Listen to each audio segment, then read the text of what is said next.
নমস্কার। আজ আপনাদের শোনাব হিন্দুদের বিখ্যাত একটি তীর্থক্ষেত্র অমরনাথের গল্প। যদি ভালো লাগে তাহলে কিন্তু একটা লাইক দিয়ে যেতে ভুলবেন না। চলুন শুরু করি অমরনাথের হাজারো মিথের গল্প। অমরনাথ হিন্দুদের একটি প্রধান শৈব তীর্থক্ষেত্র।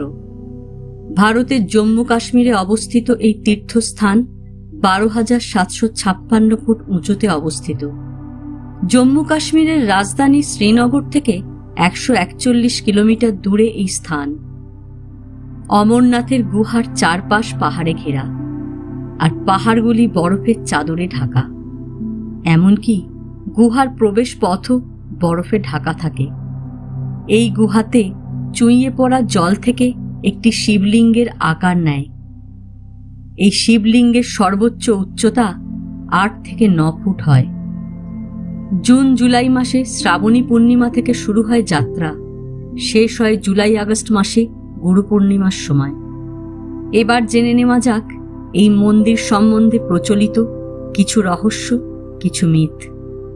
এই গুহার প্রাচীনতা দেখে মনে করা হয় খ্রিস্টপূর্ব 32 থেকে খ্রিস্টাব্দ 17 অবধি কোনো এক রাজা অমরনাথের এই গুহায় মহাদেবের উপাসনা করতেন। কাশ্মীরি ঐতিহাসিক কলহনের লেখা রাজতরঙ্গিনীতে অমরেশ্বর মহাদেবের কথা পাওয়া যায়।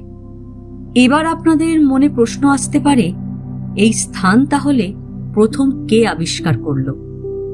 কথিত আছে 15 শতাব্দীতে বুটা মালিক নামক একজন মেষপালক ভেড়া চড়াতে জঙ্গলে অনেক দূর চলে যায়। সে এক জায়গায় বসে বিশ্রাম করছে।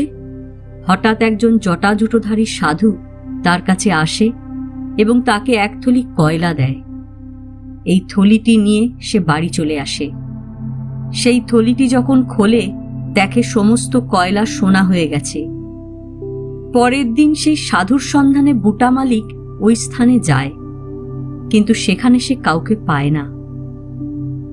তার বদলে সেই জায়গায় সে অমরনাথ গুহা এবং তার ভিতর এই হিম দ্বারা তৈরি শিবলিঙ্গের সন্ধান পায়।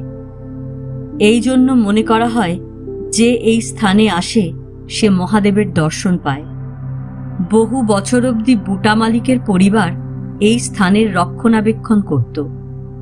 2000 সালে অমরনাথের শ্রাইন বোর্ড গঠন হওয়ার পর এই দায়িত্ব তাদের হাতে আসে। বাবা অমরনাথের মন্দির সতীর 51 শক্তিপীঠের একটি। দক্ষযজ্ঞে সতীর দেহত্যাগের পর নারায়ণ সুদর্শন চক্র দিয়ে তাঁর শরীর 51টি টুকরো করে দেন। কথিত আছে অমরনাথ মন্দিরে দেবীর কণ্ঠ অংশ পড়েছিল। এখানে দেবী মহামায়া রূপে পূজিতা হন। এবার শোনা যাক সেই অমরত্বের গল্প যা মহাদেব পার্বতীকে এই গুহায় শুনিয়েছিলেন। একদিন দেবশ্রী নারদ মাতা পার্বতীকে জিজ্ঞাসা করলেন, মহাদেব গলায় কেন নরমুণ্ডের মালা পরেন? এই প্রশ্নের কোনো উত্তর দেবী পার্বতী নারদকে দিতে পারলেন না। তিনি চুপ করে থাকলেন। এরপর মা পার্বতী এই প্রশ্ন দেবাদিদেবকে করলেন।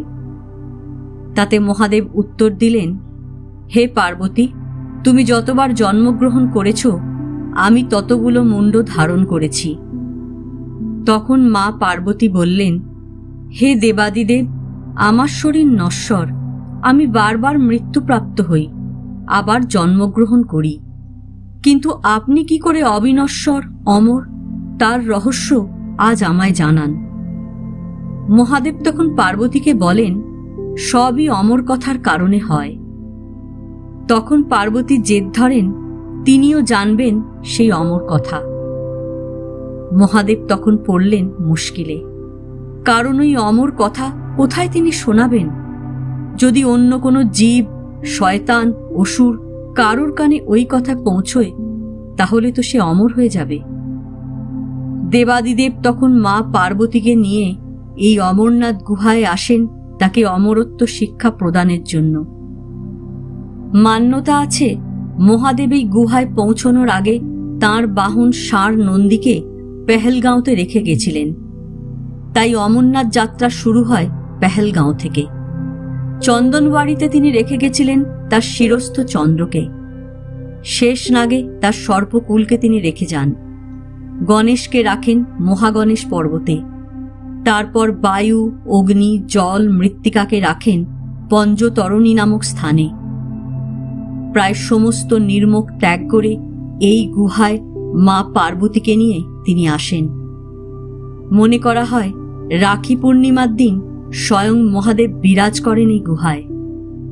যখন মহাদেব মা পার্বতীকে অমরত্বের শিক্ষা প্রদান করছিলেন, তখন একটি পায়রার ডিম ওই গুহায় ছিল। কথিত আছে ওই ডিম থেকে একজোড়া পায়রা জন্মায় এবং অবধারিতভাবে তারা অমরত্ব লাভ করে। এই পায়রা জোড়াকে আজও নাকি গুহায় দেখা যায়। বন্ধুরা, এই ছিল আজকের গল্প। যদি ভালো লাগে তাহলে চ্যানেলটাকে সাবস্ক্রাইব করবেন কিন্তু, যাতে এরকম অনেক গল্প আপনি শুনতে পান। আর লাইক অবশ্যই করবেন। আর যদি আপনার ভালো লাগে তাহলে আপনার চেনা পরিচিত বন্ধু বান্ধব সবার কাছে এই গল্প শেয়ার করবেন। আবার আসবো নতুন কোনো গল্প, নতুন কোনো টোটকা নিয়ে। হর হর মহাদেব।